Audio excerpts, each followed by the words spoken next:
বন্ধুরা, ভরপেট বাঙালি থেকে আজকে বাঁচা মাছ রান্না করব।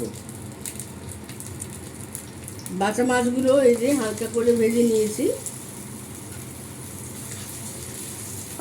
রান্নাটা মাছ রান্না তো, রান্নাটা সর্ষের তেলে হবে। দিয়ে দিচ্ছি, একটু তেলটা একটু বেশি লাগবে এই রান্নায়।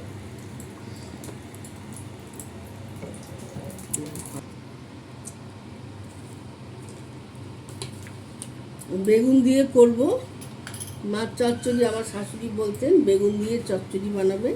এই বেগুনগুলো আমি একটু ভেজে নিচ্ছি আগে।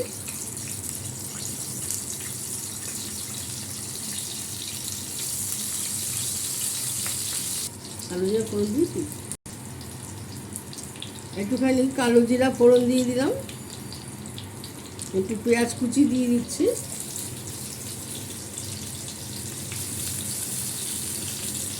লঙ্কা দিয়ে দিচ্ছি, টমেটোটাও দিয়ে দিলাম। এগুলো এখন সব একসাথে কষানো। বাটা মাছ তেল আঁশ ছাড়া মাছ তো ভীষণ ফোটে, খুব সাবধান। পটাশ করে ফুটবে, একদম ফুটে একদম। এটা একটু ভালো করে ভাজা হোক। একটু নুন দিয়ে দিলাম।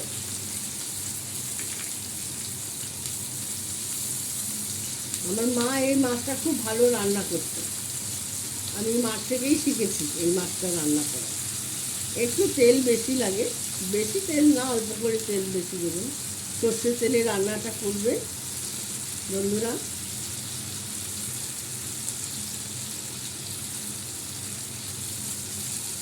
আমি ইউটিউবে একটা নতুন চ্যানেল খুলেছি, ওটা কদিন বাদে পাবেন, এখনও ওটা হয়নি, 14 দিন বাদে লাগবে পথে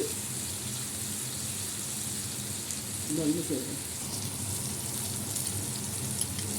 আমার পেঁয়াজটা দেখুন ভাজা হয়ে গেছে। পেঁয়াজ, টমেটো, বেগুন, লঙ্কা, কালো জিরা ফোড়ন দিয়ে এই যে একটুখানি সর্ষে দেবো। সর্ষেটা গুঁড়ো, একটু লঙ্কার গুঁড়ো, হলুদ গুঁড়ো, এটা একটু তেলের মধ্যে ভেজে নেব, তাহলে খেতে ভালো হয়।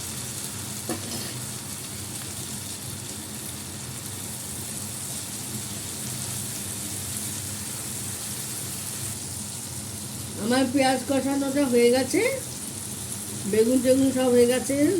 সর্ষে থেকে দেখুন তেল ছেড়ে দিয়েছে। একটু জল দিয়ে দিলাম, বেশি জল দেবো না, একটু মাখা মাখা করব।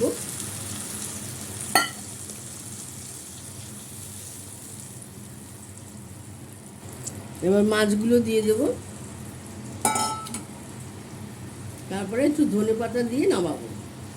বন্ধুরা এইভাবে করে খাবেন, খুব ভালো হবে। বাঁচা মাছ আর মাছের মতো তেল ছাড়া মাছ তো, এগুলো এইভাবে খেলে খেতে ভালো হয়। একটু ঢাকা দিই। দেখুন বন্ধুরা, আমার মাছের চচ্চড়িটা হয়ে গেছে, বেগুন দিয়ে মাছের চচ্চড়ি।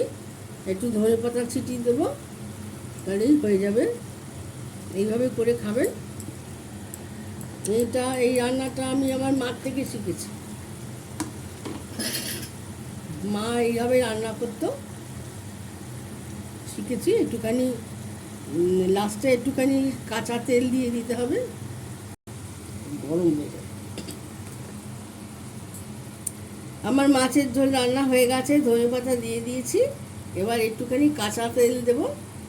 সর্ষে বাটা দিয়েছি তো, একটু কাঁচা তেল দিলে গন্ধটা সুন্দর হবে। নমস্কার বন্ধুরা, এই গ্যাস বন্ধ করে দিলাম। আপনারা আমার লাইক শেয়ার করে দেবেন, কেমন হলো বলবেন। নমস্কার।